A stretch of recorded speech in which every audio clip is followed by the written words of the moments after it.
Hi all, very good evening to all of you. कैसे हो आप सब लोग? I hope all of you are happy, healthy and fine. So finally IOQM आप लोगों का ओवर हो चुका है ना। 7 सितंबर को आपका आईओकेएम का एग्जाम था, मोस्टली स्टेट्स का। 04 और 05 रीजन का भी 28 सितंबर को है। तो आई एम वेरी श्योर आप में से बहुत सारे बच्चों ने आरएमओ का प्रिपरेशन स्टार्ट कर दिया होगा। बट हम आज के सेशन में ना कुछ ऐसी चीजें डिस्कस करने वाले हैं जो आरएमओ के लिए आप लोगों को नहीं करनी चाहिए, या कुछ चीजों का आपको ध्यान रखना चाहिए। ठीक है, तो आज का सेशन मेजरली आरएमओ की प्रिपरेशन के ऊपर है। तो जो बच्चे आरएमओ 2025 को टारगेट कर रहे हैं, या अभी जो बच्चे सोच रहे हैं कि यार वो बॉर्डर लाइन पर हैं, तो क्या उन्हें आरएमओ का प्रिपरेशन स्टार्ट करना चाहिए या नहीं करना चाहिए, या हमें कहीं और टाइम यूटिलाइज करना चाहिए, तो basically what are the things that you should ideally you should not do for RMO 2025। तो आज के सेशन में हम मेजरली यही सब चीजें डिस्कस करने वाले हैं। ठीक है, तो पहले हमें क्या नहीं करना चाहिए वो सब जानने से पहले हम एक बार है ना, पहले पेपर का पैटर्न आइडेंटिफाई कर लेते हैं, पेपर का पैटर्न डिस्कस कर लेते हैं कि आरएमओ क्या होता है ना, कैसे होता है और कब हो रहा है। तो let's understand what exactly is the RMO exam. तो सबसे पहले तो भैया ये November 16, 2025 को एग्जाम हो रहा है। पहले इनिशियली ये 7 नवंबर के लिए शेड्यूल्ड था, शायद आप लोगों को आइडिया होगा। अभी रिसेंटली डेट इसका चेंज हो गया था, 7 नवंबर से 16 नवंबर कर दिया। मेजरली जो भी 05 और 04 रीजन का पेपर, आईओकेएम का पेपर 28 सितंबर को हो रहा है। मेजर रीजन वही था कि उनको भी एक डिसेंट सा चांस मिल जाए, एक टाइम मिल जाए आरएमओ के प्रिपरेशन के लिए। ठीक है, सेकेंड थिंग, ये 1 बजे से 4 बजे तक का पेपर होता है, 3 घंटे का ड्यूरेशन होता है। And I am very sure all of you know that 6 questions आते हैं, और सारे के सारे क्वेश्चन सब्जेक्टिव इन नेचर होते हैं। सारे क्वेश्चन इक्वल मार्क्स के होते हैं, ऐसा नहीं कि किसी पर्टिकुलर क्वेश्चन की वेटेज ज्यादा है या कम है। All questions carry equal marks, and that also 17 marks for each question, and total 102 marks का पेपर होता है। ठीक है, तो 102 मार्क्स ये आपका पेपर होता है, एंड सब्जेक्टिव इन नेचर होता है। तो each question requires writing detailed proof और डिटेल्ड सॉल्यूशन। तो इट्स नॉट लाइक कि सिर्फ आंसर लिख दिया तो काम चल जाएगा, जैसे कि हम आईओक्यू में करते थे। ठीक है, तो पहले तो ये आपको ये क्लैरिटी होनी चाहिए कि what exactly you are preparing for, है ना। आप किस चीज के लिए आप प्रिपेयर कर रहे हो, क्या पेपर में आने वाला है, कैसे कैसे चीजें होंगी, ये सब आपको क्लियर होना चाहिए। तो मेरे ख्याल में से ये सारी चीजें अभी यहाँ पर जो रेलिवेंट चीजें वो मैंने लिख दी है यहाँ पे। तो दिस इज आरएमओ एग्जाम। अब एक बार है ना, जल्दी से लास्ट के 2 इयर्स 2023 और 2024 के बारे में देख लेते हैं कि वहां पर आरएमओ के पेपर में क्या हुआ था। 6 क्वेश्चन आते हैं। 2023 की बात करूं, पहला क्वेश्चन नंबर थ्योरी का था, फिर सेकंड ज्योमेट्री का था, फिर नंबर थ्योरी प्लस अलजेब्रा का एक मिक्स क्वेश्चन था, एंड देन ज्योमेट्री का, देन इनइक्वालिटीज का, देन कॉम्बिनेटोरिक्स का। 2024 में पहला question number theory plus combi mixture types का था, सेकंड प्योर नंबर थ्योरी का था, third geometry, fourth inequalities, and fifth geometry, sixth again combinatorics. तो पहली बात तो ऐसा नहीं है कि एक फिक्स पैटर्न होता है कि पहला क्वेश्चन इसका आएगा ही आएगा, दूसरा क्वेश्चन इसका आएगा ही आएगा। पैटर्न वेरी करते हैं, ठीक है। बट हाँ, मतलब जनरली जो मोस्ट ट्रेंड रहता है, इवन 2023 24 में भी, एंड इनफेक्ट उससे पहले भी जो रहता था, generally as you can see 2 question geometry से होते हैं। ठीक है, एक क्वेश्चन जनरली इनइक्वालिटी से आता ही आता है, बिकॉज आईक्यूएम तक इनइक्वालिटीज का क्वेश्चन फ्रेम करना थोड़ा सा चैलेंजिंग होता है, बिकॉज मेजरली इनइक्वालिटीज में क्वेश्चन प्रूफ बेस्ड होते हैं। एक क्वेश्चन डेफिनेटली कॉम्बिनेटोरिक्स का रहता ही है, and this combinatorics problem is generally different from the permutation and combination जो आप जेई में करते हो। जेई का परमुटेशन एंड कॉम्बिनेशन काफी हद तक आईयूकेएम तक चल जाता है, ठीक है, काफी क्वेश्चंस में। बट आरएमओ एंड फर्दर आईएनएमओ में थोड़ी सी चीजें अलग हो जाती हैं, थोड़े डिफरेंट टाइप के क्वेश्चंस आते हैं, राइट। अगेन एक क्वेश्चन नंबर थ्योरी का डेफिनेटली रहेगा, 2 ज्योमेट्री के, एक इनइक्वालिटीज, एक कॉम्बी, और एक क्वेश्चन फिर मिक्स टाइप का रहेगा। तो अगर मैं मोस्ट एक्सपेक्टेड पेपर की बात करूं कि आरएमओ 2025 का पेपर के क्वेश्चंस किस किस टॉपिक से होने वाले हैं, तो भाई you can expect 2 question geometry से जरूर होने चाहिए, जैसा कि पास्ट ट्रेंड बताता है। ठीक है, एक क्वेश्चन आप नंबर थ्योरी का डेफिनेटली एक्सपेक्ट कर सकते हो, एक क्वेश्चन आप कॉम्बिनेटोरिक्स से डेफिनेटली एक्सपेक्ट कर सकते हो, एक क्वेश्चन आप इनइक्वालिटीज का, इनइक्वालिटीज मैंने यहाँ पर कैपिटल्स में लिखा, बिकॉज इसमें से जनरली क्वेश्चन रहता ही होता है। ठीक है, मेजर रीजन होता है कि फर्दर आईएनएमओ में और इनफैक्ट आईएमओ में भी इनइक्वालिटीज अच्छी खासी वेटेज रखता है। तो आईयूकेएम में ऑल्दो इनइक्वालिटीज इतनी ज्यादा तरीके से टेस्ट नहीं हो पाते, बिकॉज मोस्टली इनइक्वालिटीज के क्वेश्चन प्रूफ बेस्ड होते हैं, है ना। तो आरएमओ में इनइक्वालिटीज आना काफी चांसेस रहते होते हैं। अब जो एक क्वेश्चन बच गया वो जनरली मिक्स टॉपिक से रहता है। It can be of algebra combi, it can be of number theory algebra, it can be of number theory combi, तो कुछ भी जनरली मिक्स टॉपिक का रहता है। ठीक है। तो दिस इज द पेपर जो आप एक्सपेक्ट कर सकते हो कि आरएमओ 2025 में कुछ इस टाइप का पेपर आने वाला है, राइट। एंड मतलब ऐसा नहीं है कि ये एक सरप्राइज पेपर है, जनरल ट्रेंड ऐसे ही रहता है। इनफैक्ट अगर हम पास्ट 20 ईयर्स की भी बात करें, as you can see geometry में 83 क्वेश्चंस आए हुए हैं, ठीक है। तो दैट मेक्स परफेक्ट सेंस कि 2 क्वेश्चंस आपके ज्योमेट्री से आएंगे, अलजेब्रा एंड इनइक्वालिटीज मिलाकर देखो ये भी काफी डिसेंट वेटेज है। इनफैक्ट अगर आप फंक्शन भी इंक्लूड कर दोगे तो यू कैन एक्सपेक्ट कि इनमें से 2 क्वेश्चंस डेफिनेटली बन जाएंगे, राइट। एक क्वेश्चन आपको कॉम्बी से आएगा, एक क्वेश्चन आपका नंबर थ्योरी से आएगा, राइट। तो पास्ट ट्रेंड भी kind of on an average यही चीज आपको समझाता है, ठीक है। तो ये जो हम एक्सपेक्टेड आरएमओ 2025 पेपर की बात कर रहे हैं, ये एग्जैक्टली 23 24 के सिंक में भी है, ठीक है। आप देख भी सकते हो 23 24 में भी एग्जैक्टली सेम चीज आई हुई थी।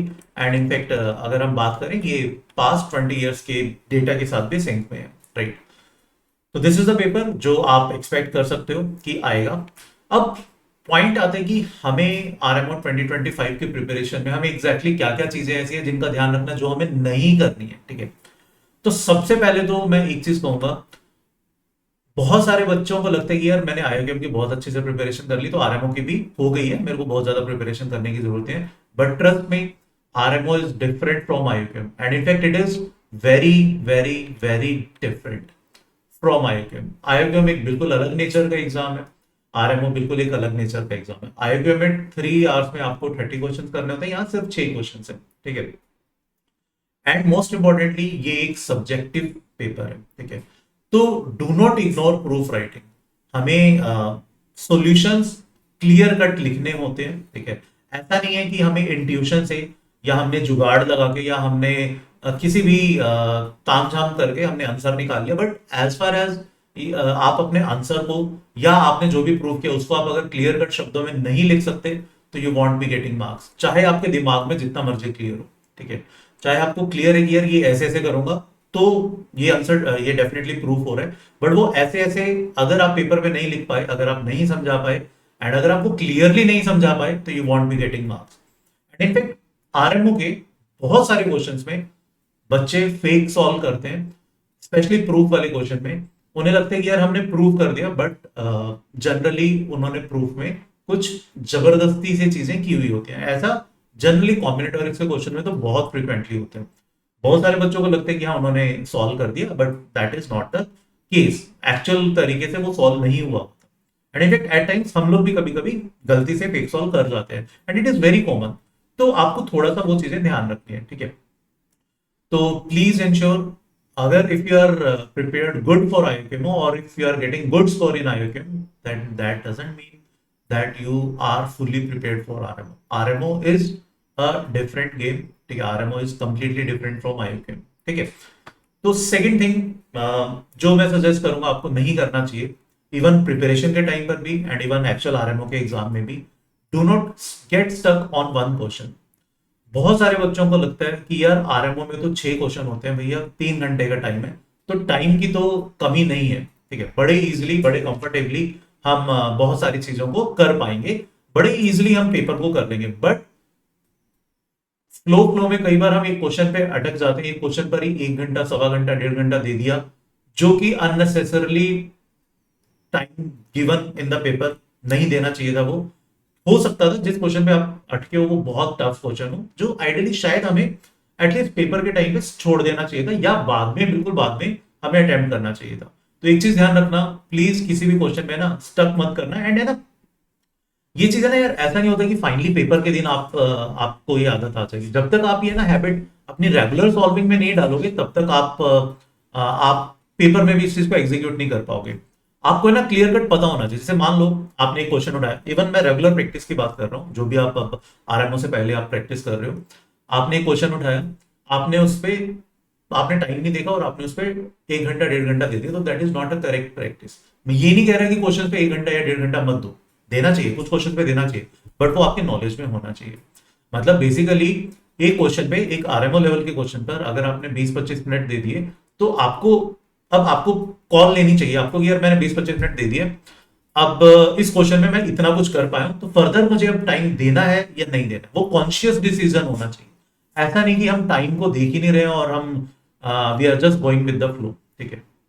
ऐसा नहीं करना। तो सबसे बड़ी ये गलती होती है बहुत अच्छे अच्छे बच्चों की, वो एक एक ही क्वेश्चन पे अटक जाते हैं। रेगुलर प्रैक्टिस भी उसी तरीके से की हुई होती है एंड फिर पेपर में भी सेम चीज एग्जीक्यूट हो जाती है। तो ये चीज आपको अवॉइड करनी है, ये चीज आपको अपनी प्रिपरेशन में भी नहीं करना।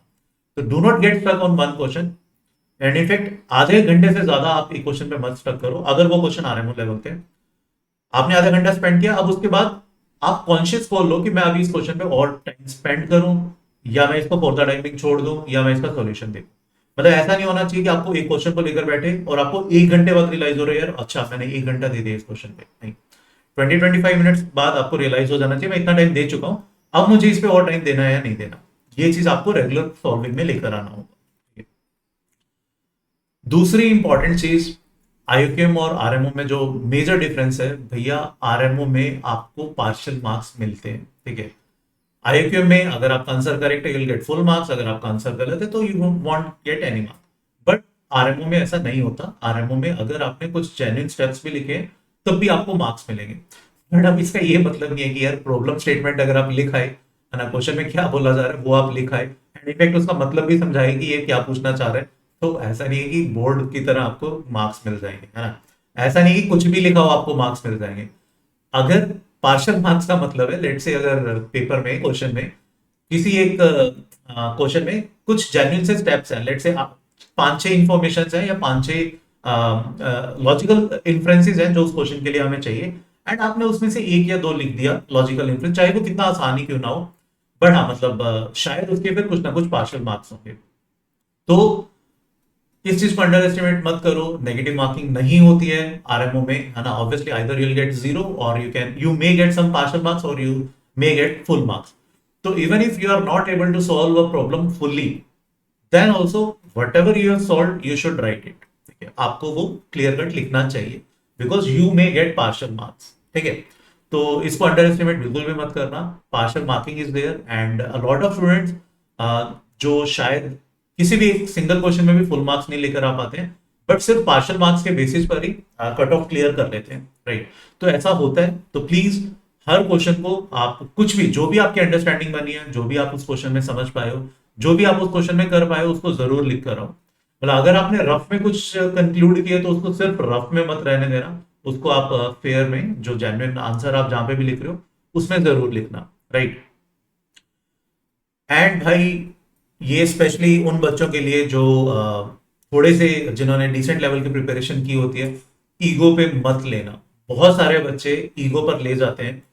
बहुत सारे बच्चों का कोई एक टॉपिक, चाहे वो ज्योमेट्री है, चाहे वो नंबर थ्योरी है, चाहे वो कॉम्बी है या वो अलजेब्रा, कोई एक या दो टॉपिक बहुत स्ट्रांग होते हैं, बहुत फेवरेट होते हैं और इतनी सॉल्विंग कर ली होती है कि भैया, जैसे लेट से कुछ बच्चों की ज्योमेट्री बहुत फोड़ू हो जाती है, तो उनको लगता है कि भाई ज्योमेट्री का तो जो मर्जी क्वेश्चन आए, इनमो लेवल का क्वेश्चन मैं कर देता होता हूँ, ठीक है। इवन बहुत सारे मैंने आईएमओ शॉर्टलिस्ट भी ज्योमेट्री के कर लिए या फॉर दैट मैटर कॉम्बी के कर लिए। तो आरएमओ तो क्या ही चीज है, मैं आरएमओ का तो ज्योमेट्री या कॉम्बी या for that matter number theory, जो भी आपका फेवरेट टॉपिक है वो तो मैं फोड़ ही दूंगा, वो तो मैं कर ही दूंगा। भाई इस भ्रम में मत रहना। पेपर प्रेशर एक अलग चीज है, आप लोग कर दोगे, माना मैंने, ठीक है। आपका कोई एक टॉपिक बहुत फेवरेट है, आप उसको पेपर में कर दोगे, अग्रीड, बट टाइम लगेगा ना यार। अगर वो क्वेश्चन मुश्किल है तो डेफिनेटली उसको करने के लिए आपको टाइम लगेगा ना। एंड पेपर में हमारे पास टाइम 3 घंटे है। इंटरेस्ट में 3 घंटे बहुत ज्यादा लंबा टाइम नहीं होता। ये मत सोचना आईओके में तो हम 3 घंटे में 30 क्वेश्चन अटेम्प्ट करते हैं और यहाँ तो सिर्फ 6 ही क्वेश्चन है। 6 क्वेश्चन करने में भी कई बार एक दो क्वेश्चन पे आप बहुत ज्यादा टाइम लगा देते हो। तो ईगो पे बिल्कुल नहीं लेना है। अगर आपका कोई टॉपिक फेवरेट है, बहुत अच्छी बात है, आप उसका क्वेश्चन सबसे पहले उठाओ, उसको एनालाइज करो, क्वेश्चन को क्या वो डुएबल है ना। ऑब्वियसली अगर आपका वो टॉपिक फेवरेट है तो आपने डिसेंट लेवल के क्वेश्चंस किए होंगे and you must have a fair idea कि यार इस टॉपिक में क्या क्या क्वेश्चन खतरनाक बनते हैं, कौन कौन से क्वेश्चन आसान बनते हैं। तो जो ये क्वेश्चन आए हुए हैं, क्या ये खतरनाक टाइप का है या ये मैनेजेबल है गिवन टाइम फ्रेम में। तो एक कॉन्शियस कॉल लेना, ठीक है। खुद की ईगो मत आगे लेकर आना कि भैया ज्योमेट्री तो मैं छोड़ ही नहीं सकता। ये चीजें मत करना पेपर में, ठीक है। एंड ये बहुत सारे बच्चों के साथ ऐसा होता है। तो फेवरेट टॉपिक्स पे ही सिर्फ फोकस मत करना। ऐसा हो सकता है कि आप मे बी लेट्स अज्यूम कि आप नंबर थ्योरी में बहुत ज्यादा स्ट्रांग नहीं हो, बट फॉर्चुनेटली नंबर थ्योरी का क्वेश्चन बहुत इजी आया हुआ हो यार, हो सकता है ना ये। तो ऐसा मत करना कि अगर कोई टॉपिक वीक है उसको छोड़ ही दो और सिर्फ अपने फेवरेट टॉपिक्स पे फोकस कर रहे हो। Please don't do that. Right. एक और इंपॉर्टेंट चीज, ज्योमेट्री में बहुत बार specially RMO, INMO and for that matter IMO के क्वेश्चंस में भी एक बहुत साफ एक क्लियर कट डायग्राम बनाने से ना आधी लाइफ तो वैसे ही सॉर्ट हो जाती है। बहुत कुछ चीजें, बहुत हेल्प मिल जाती है अगर आप एक नीट एंड क्लीन डायग्राम बना रहे हो। बहुत कुछ इंफॉर्मेशन पता लग जाती है। मतलब जैसे क्वेश्चन में हमने अगर एक नीट एंड क्लीन डायग्राम बनाया तो कुछ तो हमें एंगल्स दिखने लग जाएंगे, कुछ हमें राइट एंगल दिखने लग जाएंगे, कुछ कॉन्ग्रेट ट्राइंगल्स दिखने लग जाएंगी, है ना, कुछ इक्वल एंगल्स दिखने लग जाएंगे, अगर कोई मिड पॉइंट बन रहा है वो दिखने लग जाएगा। फिर है ना हम हमें ना बेसिकली डायरेक्शंस मिलने लग जाएंगी यार कि अच्छा ये भी हो सकता है। अब मैं क्या प्रूव करके देखूं कि ये दोनों राइट एंगल दिख रहे हैं, तो 90 डिग्री अगर है तो अच्छा ये डायमीटर होगा, तो ये ऐसे ऐसे करके कुछ कुछ इन्फ्रेंसेस आपको, इनफैक्ट कुछ कुछ नहीं बहुत सारे इन्फ्रेंसेस आपको नीट एंड क्लीन डायग्राम बनाने से मिल जाते हैं। तो हमेशा एक नीट एंड क्लीन डायग्राम बनाने की कोशिश करो जितना आप एक्यूरेट, जितना आप एग्जैक्ट डायग्राम बना सकते हो बनाओ। आप स्केल, आप कंपास, ये सब चीजें लेकर जा सकते हो, है ना, दीज आर अलाउड, वो इंस्ट्रक्शंस में लिखा होता है। तो you should carry complete geometry box along with you, ठीक है, to draw a grade diagram. ठीक है, ज्योमेट्री में आधा क्वेश्चन, आधे से ज्यादा 80-90% क्वेश्चन ज्योमेट्री के आरएमओ के प्रूव वाले होते हैं। तो एक तो जो प्रूव करना है उसी से बहुत कुछ पता लग जाता है कि अच्छा ये प्रूव करना है तो हमें क्या क्या करना होगा, बैक ट्रैक कर सकते हो। दूसरा हमें हिंट दे देता है एक नीट एंड क्लीन डायग्राम। ठीक है, तो it is very very very important कि आप एक बहुत अच्छा, बहुत नीट एंड क्लीन डायग्राम आप बनाओ, right, that is very important. And एक और चीज यार, ड्यूरिंग द प्रिपरेशन, जैसे अभी 16 नवंबर को आरएमओ है, लगभग अभी डिसेंट टाइम बचा हुआ है हमारे पास, 50 to 53 डेज के अराउंड बचे हुए हैं। तो बहुत सारे बच्चे रैंडमली प्रिपरेशन करना स्टार्ट कर देते हैं। मे बी कुछ भी जो उनका फेवरेट टॉपिक है, स्ट्रॉन्ग टॉपिक है, उसके क्वेश्चन स्टार्ट कर दिए। कभी बीच में कुछ बच्चे जेई की प्रिपरेशन कर रहे थे तो जेई का स्टार्ट कर दिया। फिर याद आया कि अच्छा यार आरएमओ आ रहा है तो आरएमओ की प्रिपरेशन वापस स्टार्ट कर दी। तो मतलब बेसिकली एक स्ट्रेटेजाइज नहीं करते हैं। एंड ये मेजरली बहुत सारे इनमें ऐसे बच्चे होते हैं जो आईआईटी में बहुत अच्छा स्कोर कर रहे हैं and they have a very good potential to clear RMO with a very good score and hence they should be able to clear IMO also, right. But क्या चीज लैक करती है, एक स्ट्रेटेजी की कमी होती है। ठीक है, तो भाई आपको है ना सबसे पहले एक अराउंड, मतलब जितने भी टाइम बचे उस टाइम के लिए आपको एक स्ट्रेटेजी बनानी चाहिए। हर बच्चे की अलग अलग स्ट्रेटेजी होगी, हर बच्चे का अलग अलग स्टार्टिंग पॉइंट है, हर बच्चे ने इस मोमेंट पे इस टाइम तक अलग अलग कंटेंट किया होता है, हर बच्चे का ऑलमोस्ट अलग अलग स्कोर आ रहा होगा आईक्यू में। तो जो भी आपका लेवल है, जो भी आपके स्ट्रॉन्ग टॉपिक्स हैं, वीक टॉपिक्स हैं, उसको लिस्ट डाउन करो, है ना, उनको इंप्रूव करने की कोशिश करो। तो please please please make a strategy. एक स्ट्रेटेजी आपको जरूर बनानी होगी, हाँ, और उस स्ट्रेटेजी के अकॉर्डिंग चलने की कोशिश करो। हो सकता है आप लोग पैरेलली जेई की प्रिपरेशन कर रहे हो तो आप ऑब्वियसली जेई की उसमें भी कॉम्प्रोमाइज नहीं करना चाहोगे, बिल्कुल ठीक बात है। आप में से बहुत सारे बच्चे शायद अभी 11th या 12th में होंगे जो शायद मैथ्स ओलंपियाड के साथ साथ बहुत अच्छे तरीके से जेई में एंगेज होंगे, है ना। तो डेफिनेटली आपको शायद आप टेम्परेली या इतने लंबे टाइम के लिए 50-60 डेज के लिए जेई की प्रिपरेशन को भी हैम्पर नहीं करना चाहोगे, परफेक्ट है, बिल्कुल सही है। बट हाँ, मे बी शायद आपने लास्ट के 8-10 दिन या 15 दिन या 20 दिन रखे होंगे कि यार इन 15-20 दिन में मैं स्पेसिफिकली आरएमओ की प्रिपरेशन करूंगा।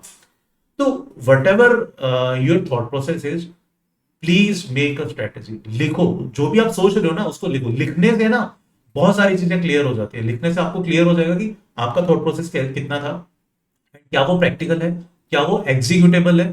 सिर्फ प्लान बनाने से, सिर्फ स्ट्रेटेजी बनाने से काम नहीं चलेगा, it has to be practical.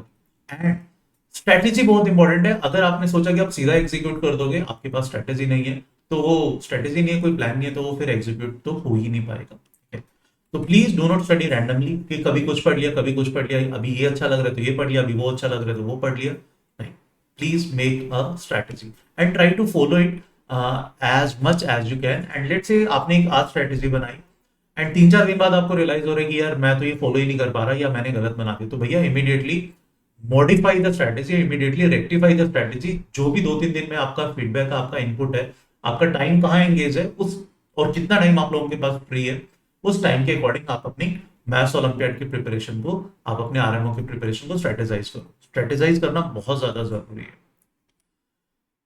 Once again, जैसा मैंने अभी बोला, टाइम को आपको मैनेज करना होगा। ठीक है, टाइम मैनेजमेंट को आप नेग्लेक्ट नहीं कर सकते। You need to strategise your time. ठीक है, that is very very important.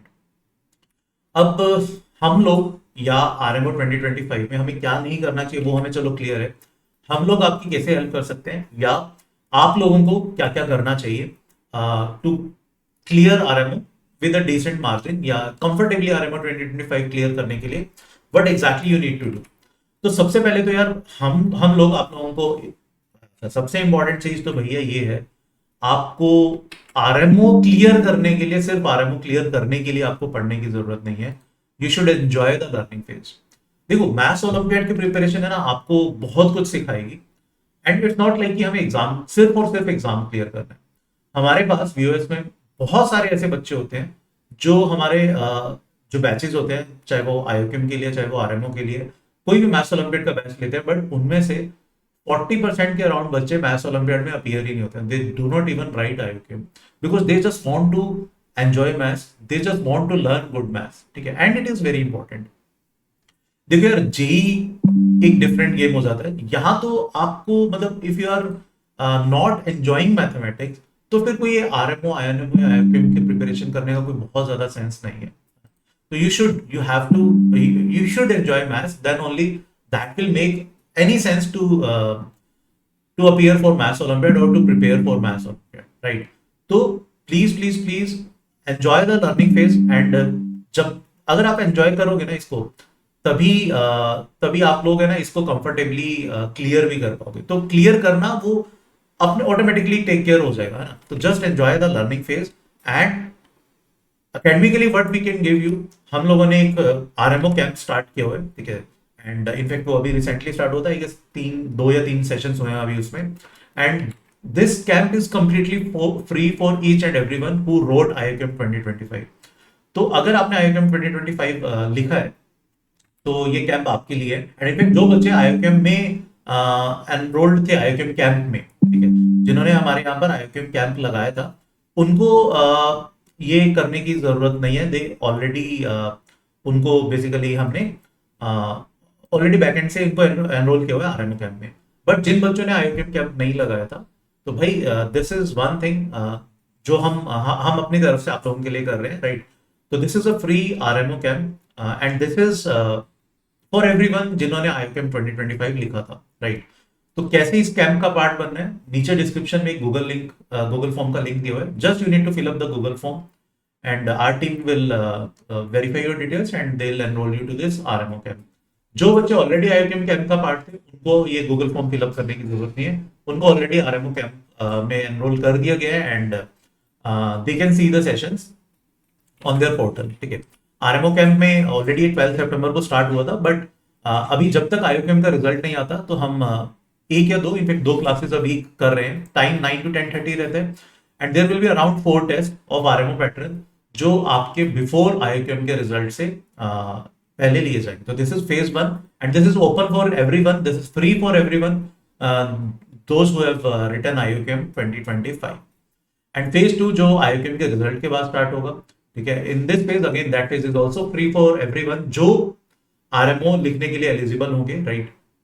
And इसमें हम अराउंड 4 to 6 सेशंस एक वीक में करेंगे एंड अराउंड 2 टेस्ट होंगे पर वीक, राइट। ये फेज स्टार्ट होगा आईओक्यूएम रिजल्ट के बाद। टाइम 9 to 10:30 PM है दोनों का, चाहे वो फेज 1 हो या फेज 2 है। Once again this is completely free of cost, you do not have to pay anything, all you need to do is just fill up the Google form जो नीचे डिस्क्रिप्शन में दिया हुआ है, राइट। एंड इसमें हम बड़ी अमेजिंग सी चीजें करेंगे यार, बहुत सारे, जैसे जो मैंने पहले बताया था आईओक्यूएम और आरएमओ में एक सबसे बड़ा डिफरेंस क्या है, सबसे बड़ा डिफरेंस है प्रूफ राइटिंग का, है ना। तो बहुत सारे बच्चों को पता नहीं होता कि यार आरएमओ में हमें, अब जैसे आप में से बहुत सारे बच्चों को ये आया होगा यार, क्वेश्चन तो हमें समझ में आ गया, कैसे करना है वो भी समझ में आ गया, बट अब इसको लिखेंगे कैसे। तो वो जो लिखना है ना, writing a solution for RMO, तो उसके हम 2 या 3 टीचर्स के अलग अलग आपके सेशंस लगाएंगे ताकि आप हर टीचर का अलग अलग पॉइंट ऑफ व्यू जान पाओ कि हमें क्वेश्चंस का प्रूफ कैसे लिखना होता है, राइट। तो these are the camp details. Apart from this, what you can do, but उससे पहले पिछले 20 साल की एक बार थोड़ा सा वेटेज हम दोबारा देख लेते हैं। तो भाई आपको क्या क्या करना चाहिए, these are the topics। Number theory से अराउंड 48 क्वेश्चन आए हैं, ज्योमेट्री से 83 क्वेश्चन है ना, अलजेब्रा से 41, कॉम्पी से 39, फंक्शन से 11 एंड इनइक्वालिटी से 31। अगर हम परसेंटेज वाइज बात करें तो नंबर थ्योरी से अराउंड 19%, ज्योमेट्री से अराउंड 32%, अलजेब्रा अराउंड 16%, कॉम्बी से 15% के अराउंड है, फंक्शन एंड इनइक्वालिटीज मिलाकर वापस से 16% के अराउंड है। तो पैटर्न तो वही है, ठीक है। अब अगर हम टॉपिक वाइज बात करें तो दीज आर द टॉपिक्स, जैसे नंबर थ्योरी से अराउंड जीसीडी एंड डिविजिबिलिटी जो आप ऑलरेडी आईओकेम में आता है आपको, डाइफ एंड डाइन इक्वेशन जो आप आईओकेम में पढ़ चुके होंगे, है ना। ऑलमोस्ट सारे क्वेश्चन नंबर थ्योरी के इन चीजों से आए हुए हैं। ज्योमेट्री में सर्कल से रिलेटेड जितनी भी प्रॉपर्टीज होती हैं, साइक्लिक क्वाड्रेटर्स की प्रॉपर्टीज, सेंटर्स ऑफ ट्रायंगल मतलब basically centroid, incentre, circumcentre, orthocentre, आप देख सकते हो 27 और 32 क्वेश्चन तो इन्हीं दो टॉपिक से आए हैं। एरिया से, सिमिलर ट्रायंगल से, इन सब चीजों से भी क्वेश्चन आए हुए हैं। तो दीज आर द टॉपिक्स जो आप ऑलरेडी आईओकेम की प्रिपरेशन में पढ़ चुके हो। इससे अराउंड 94% क्वेश्चन आए हुए हैं जो पिछले 20 ईयर्स की बात करें। इनइक्वालिटीज की बात करें, एएमजीएम से 17 क्वेश्चंस आए हुए हैं एंड अलजेब्रा में क्वाड्रेटिक इक्वेशन से 21, सीक्वेंस एंड सीरीज से 11, फैक्टराइजेशन एंड आइडेंटिटी से भी 9 क्वेश्चंस आए हुए हैं। कॉम्बिनेटोरिक्स में अरेंजमेंट्स, कलरिंग एंड पीएचपी से क्वेश्चंस आए हुए हैं। पीएचपी से भी ठीक ठाक से क्वेश्चन आ जाते हैं, कलरिंग से भी आते हैं, ठीक है। एंड ये दोनों टॉपिक हम अपने आरएमओ कैंप में भी करवा रहे हैं, ठीक है। फंक्शन से greatest integer function and fractional part function, इनको मिलाकर 9 क्वेश्चन आए हैं out of 11। Functional equation and other topic से 2 क्वेश्चन आए हैं। तो माय पॉइंट इज, ये जितने भी टॉपिक्स लिखे हैं ऑलमोस्ट हर टॉपिक आपको ऑलरेडी आता है। इसमें से ऑन एन एवरेज 90% तक का पेपर आता है, ठीक है। तो क्या हमें नए टॉपिक्स पे बहुत ज्यादा टाइम स्पेंड करना चाहिए? अगर आप फर्स्ट टाइमर हो, अगर आपकी एवरेज आरएमओ की प्रिपरेशन है, तो my clear cut answer will be no. आपको कुछ भी फैंसी टॉपिक्स पे टाइम स्पेंड करने की जरूरत नहीं है। All you need to do is practice problem जो ऑलरेडी जिन टॉपिक्स में थ्योरी आपको आती है, just practice the questions of those topics. सिर्फ प्रैक्टिस की जरूरत है, ठीक है। एंड इनफैक्ट अगर मैं और बात करूं, आरएमओ के जो प्रीवियस ईयर क्वेश्चंस हैं उनके हम ऑलरेडी लिस्ट बना चुके हैं, ठीक है। सारे आरएमओ के प्रीवियस ईयर क्वेश्चंस की प्लेलिस्ट बनाई हुई है आरएमओ फ्लैशबैक के नाम से, एंड इनफैक्ट स्टार्टिंग फ्रॉम 1990, ठीक है। तो आप जो भी प्रीवियस ईयर क्वेश्चंस कर रहे हो आप करो, नहीं समझ में आता you can watch this solutions, ठीक है। यहाँ पर वीडियो सॉल्यूशंस आप देख सकते हो। एंड ज्योमेट्री बहुत बच्चों का पेन पॉइंट रहता होता है, तो ज्योमेट्री के लिए हमने ज्योमेट्री जेम सीरीज स्टार्ट की हुई है, जिसमें अराउंड 118 के टाइप्स वीडियोस हैं। 46 वीडियोस आपको दिख रहे हैं यहाँ पर। एक और प्लेलिस्ट है उसमें भी सिमिलर से अराउंड 56 टाइप्स के वीडियोस हैं, राइट। तो यहाँ पर ज्योमेट्री के बहुत अच्छे अच्छे क्वेश्चंस डिस्कस किए गए हैं एंड बहुत सारे क्वेश्चन जिनमें कंस्ट्रक्शन इन्वॉल्व होती है, वो सारी चीजें डिस्कस की गई हैं। ज्योमेट्री का ऑलमोस्ट हर कॉन्सेप्ट इस सीरीज में डिस्कस किया गया।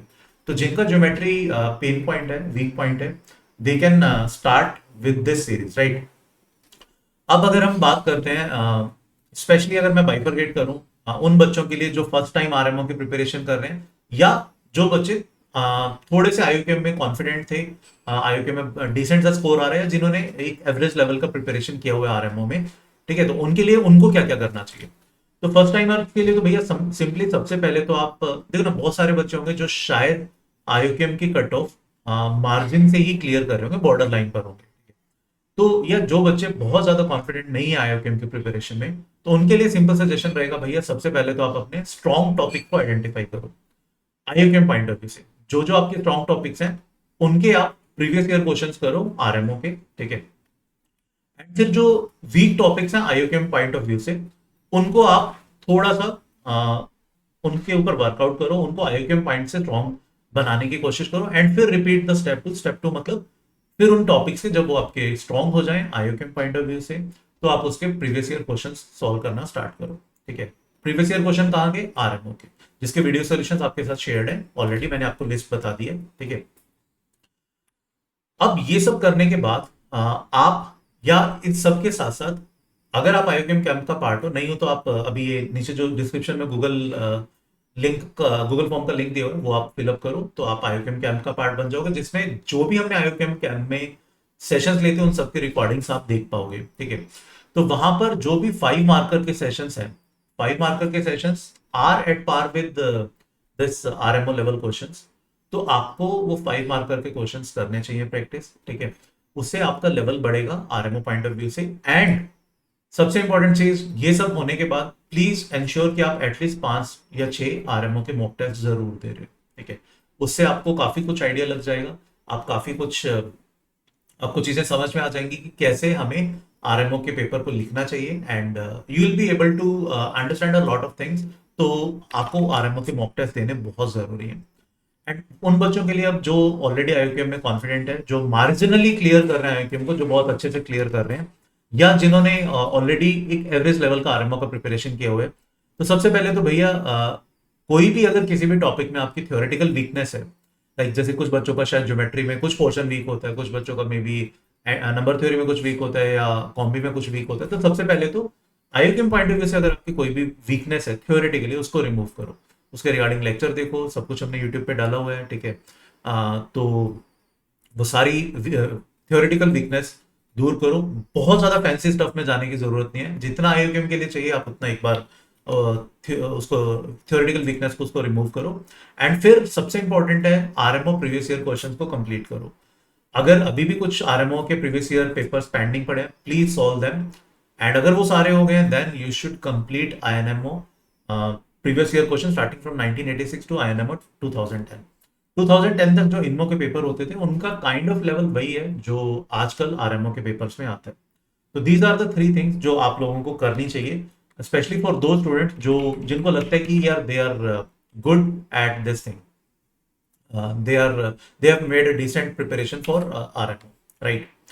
And once again, मतलब one thing that all of you should do, please be a part of this RMO camp. अगर आप IOCAM कैंप का पार्ट थे तो ऑलरेडी आपकी एनरोलमेंट हो गई है एंड आपके पोर्टल पर सेशंस दिख रहे हैं। प्लीज अटेंड दो sessions, they are a very informative sessions, है ना, बिल्कुल आरएमओ पॉइंट ऑफ व्यू से वो सेशंस हैं।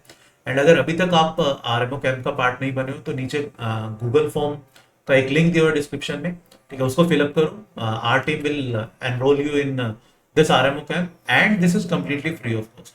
ये पूरा आपकी आरएमओ की प्रिपरेशन को चैनलाइज कर देगा, है ना। तो if you are clearing IOCAM, and in fact if you are not even clearing IOCAM, but if you have appeared for IOCAM, then at least phase 1 is open to each and everyone, so you can attend this camp, right? तो I hope यार अभी इस session से मैंने काफी हद तक clear करने की कोशिश की कि what exactly you need to do and what exactly you do not need to do for RMO, right. Still अगर आपको कुछ भी डाउट है प्लीज कमेंट सेक्शन में लिखो, है ना। And if you want a specific video for any topic, please write in the comment section. I'll try to make that video as soon as possible, right? So we will meet you in the next session. Till then, please take a very good care of yourself and please enjoy the learning phase. That is very important. Pressurize मत करो यार खुद को, है ना। कभी भी सिर्फ एग्जाम क्लियर करने के लिए मत पढ़ो, मैथ्स को मजे से पढ़ो। मतलब ऐसा नहीं होना चाहिए कि आपको मैथ्स अच्छा लगता था बट ये प्रिपरेशन के चक्कर में आप मैथ्स में इंटरेस्ट लूज कर रहे हो, ऐसा हम बिल्कुल भी नहीं चाहेंगे। मतलब this will be our last, I won't say priority, this will be our last thing कि जो हम चाहेंगे कि कोई बच्चे को मैथ्स अच्छा लगता था बट इस वजह से उसका मैथ्स में इंटरेस्ट लूज हो गया, ये हम बिल्कुल नहीं चाहेंगे, ठीक है। तो again enjoy the learning phase, enjoy maths, है ना। And whatever your suggestions are, please write in the comment section. We'll try to incorporate that in the YouTube as well as in our regular sessions. All right, thank you. Bye bye. Take care. We'll meet you in the next session.